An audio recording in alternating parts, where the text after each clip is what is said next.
Hey everyone, it's June 11th, and that means that if today's your birthday, you share it with serial killer Raymont Hopewell, who murdered 5 elderly victims in Baltimore beginning in the late 1990s, and that is him right up there. Hopewell was born in the Charm City in 1971, and having lots of friends was thought of as just a normal kid in the neighborhood. Like many others, he was being raised by a single mother, and despite her best efforts, he dropped out of school in the 10th grade, becoming involved in using and selling heroin. He moved out, spending time at 11 different addresses in a span of just 13 years, and in 2001 added jail to that list, being arrested for possession with the intent to sell. He received just 2 years probation, but after violating the terms of the deal, was sentenced to 18 months behind bars in early 2004. Hopewell was released to a halfway house to serve out the rest of his sentence in July of that year, but went missing while on work release in September, not being brought back in until a year later. In that time, his mother died of a brain hemorrhage the day after Christmas in 2004. What the police didn't yet know was that he had been doing things far worse than selling drugs over the last 6 years. In 1999, Hopewell sexually assaulted and strangled a 60-year-old woman in her home, taking the bus to get home after the act.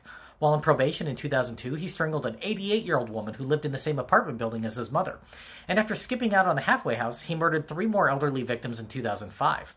These included the murder of a beloved member of her community who was found bound and strangled on the floor of her apartment by her son, and the strangling of a man who lived in an apartment for disabled adults. He had been bashed in the head with a blunt object before being choked to death, with a security guard finding the body while investigating a noise complaint. Another one of his victims was the mother of a childhood friend. Hopewell's last murder victim died in August of that year in similar circumstances. After killing, he would remain in the home for some time, smoking cigarettes and drinking sodas, leaving behind plenty of DNA evidence. While the murders eventually stopped, his attacks didn't until after he was caught a month later after raping and stealing from multiple elderly women and men at knife point in a series of home invasions.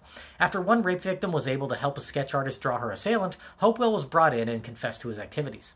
DNA evidence, including semen found in some of his victims, confirmed that the right man had been apprehended.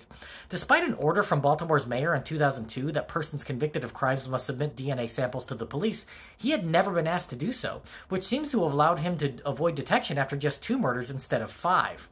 At trial, he pleaded guilty to 5 murders, 4 rapes, and various other offenses as part of a plea deal, and was sentenced to 4 terms of life in prison. Hopewell currently sits behind bars in Cumberland, Maryland, where he will likely remain for the rest of his life, removing at least one threat from the streets of Baltimore. But be careful, Ray Lewis is still out there. If this is your birthday, I hope you have a great day. Leave me a comment so I can wish you a happy birthday.